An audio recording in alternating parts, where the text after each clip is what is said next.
రాష్ట్ర అభివృద్ధికి కాంగ్రెస్ ప్రభుత్వం చిత్తశుద్ధితో పనిచేస్తోందని మంత్రి పొన్నం ప్రభాకర్ అన్నారు. గ్రామ పంచాయతీలు, మున్సిపాలిటీలు, కార్పొరేషన్లు, గ్రేటర్ కార్పొరేషన్లను ఒకే వ్యవస్థ కింద చేర్చి ప్రణాళికబద్ధంగా అభివృద్ధి చేసేందుకు చర్యలు తీసుకుంటున్నామని తెలిపారు. హైదరాబాద్ దోమలగూడలోని జీహెచ్ఎంసీ సర్కిల్ కార్యాలయ ప్రారంభోత్సవానికి మంత్రి పొన్నం ప్రభాకర్, మేయర్ గద్వాల విజయలక్ష్మి పాల్గొన్నారు.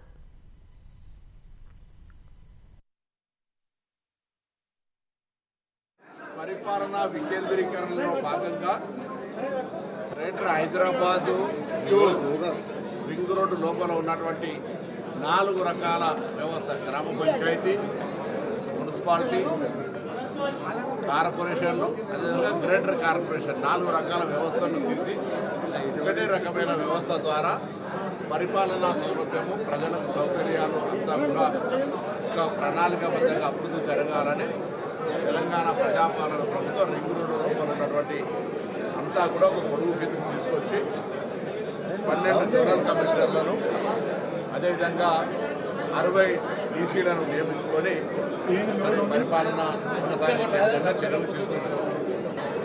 ఈ విధంగా రాబోయే కాలంలో జీహెచ్ఎంసీ సర్వీసెస్ నూతనంగా కలిసిన ప్రాంతాలు కావచ్చు, ఉన్నటువంటి ఎగ్జిస్టింగ్ ప్రాంతాలు కావచ్చు, ప్లాన్ ఆఫ్ యాక్షన్ తీసుకొని భవిష్యత్తు ప్రణాళిక చేసుకొని అభివృద్ధిని ఒక మార్గదర్శకత్వం చేసుకొని ముందుకు పోవాలనేటువంటి, ఎందుకంటే హైదరాబాద్ రాష్ట్ర రాజధాని, ఇక్కడ 2047 విజన్తో ముందుకు పోయేటప్పుడు దానికి అనుగుణంగా అన్ని రకాల సౌకర్యాలు కలిగజేసేటువంటి బాధ్యత ప్రభుత్వం ఉంది.